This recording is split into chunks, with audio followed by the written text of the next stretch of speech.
Hi everyone and welcome to my first video of my Zentangle Inktober 2024 challenge. I am Lisa of Wee Crafty Crow and I'm a certified Zentangle teacher. So if you don't yet know much about Zentangle, then you're in the right place to find out more. It's a wonderful mindful drawing art form and it's a really great way to relax. It's very, very fun and it's easy to do. So are you ready to get started? Let's go. So here is a previous tile that I drew with the Tangle Ambler actually on it. It's a great tile. I love it so much. It's very, very simple and easy to do, but it just looks, it's got so much impact to it. So let's get started. So the first step that you're going to have in doing your Ambler Tangle is just to draw two parallel lines. Now these can be kind of quite straight or they can have a slight curve to them. That's just the idea of having two lines parallel to each other to get started. And then this ribbon, if you want to call it a ribbon, we're going to split that into basically different squares that are going to have smaller squares nesting into it. So you'll see as we get along. So we start with a line, a vertical line that goes from the first band almost to the band below, but we don't quite hit it. And then we're just auraing, in Zentangle terms we say aura, it's just basically going along where that previous line went, but a little distance apart from it.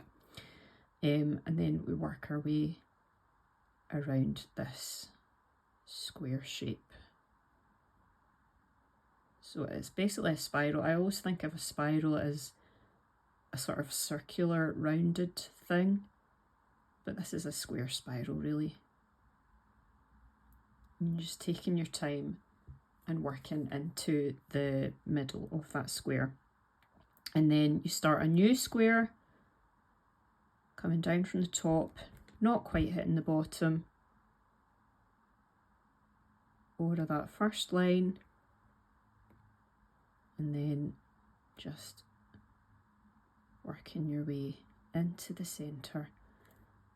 You'll find probably that some of your lines are going to be neater. I find it hard to draw away from me, but I quite like drawing with the pen coming towards me, so you'll probably find that yourself.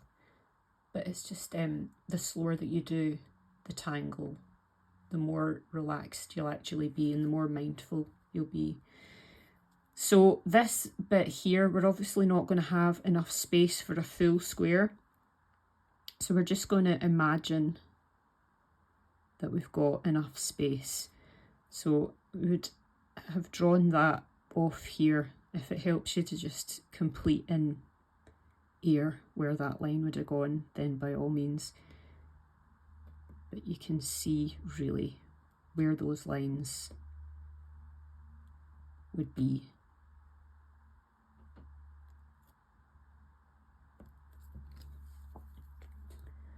And then the same for this one, because this one would start roughly here and then you'd be working your way around. So just kind of working out roughly where those lines would be.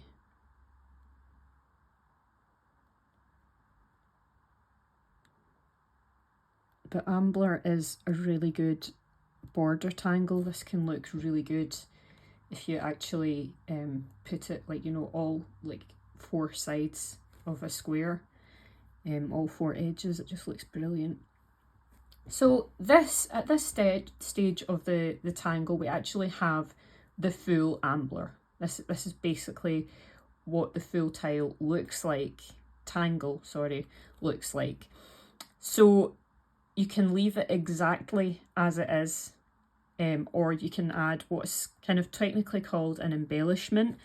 So that's what I'm going to do today. I'm just going to add a tiny amount of ink, like almost no ink at all, just to each of these bits where you've got an angular corner.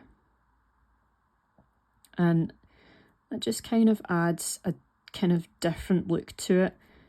This bit is entirely optional. You do not have to do this bit at all if you don't want to. I just think it adds a different look to it, really. And you just repeat that basically for each of the individual squares.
So that's what that looks like once you've rounded off those corners a little bit.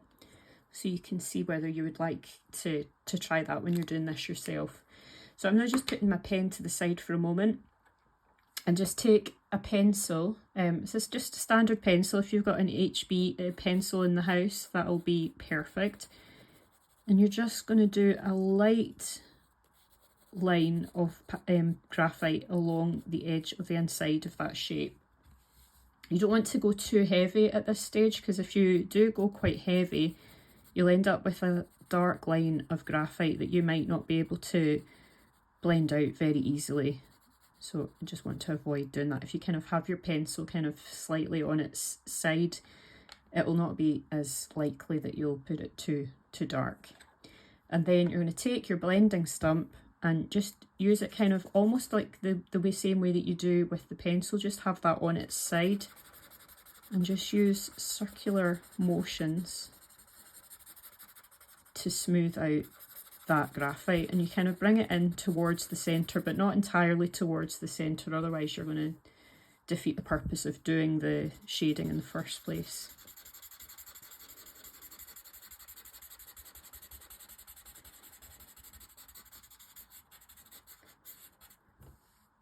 So you could very well leave it there because it looks quite good as it is.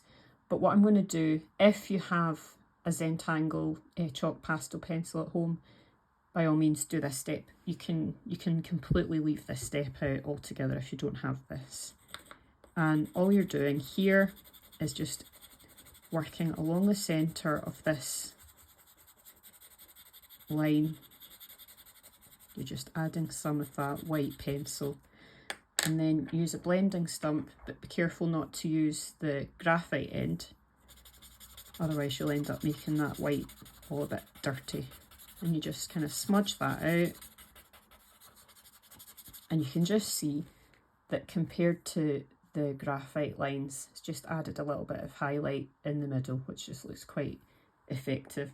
And the last step that I'm going to do, this again is an optional step, but this pen that I'm using just now is a little bit thicker than my original one, so I'm just literally putting more emphasis on those original lines that I drew.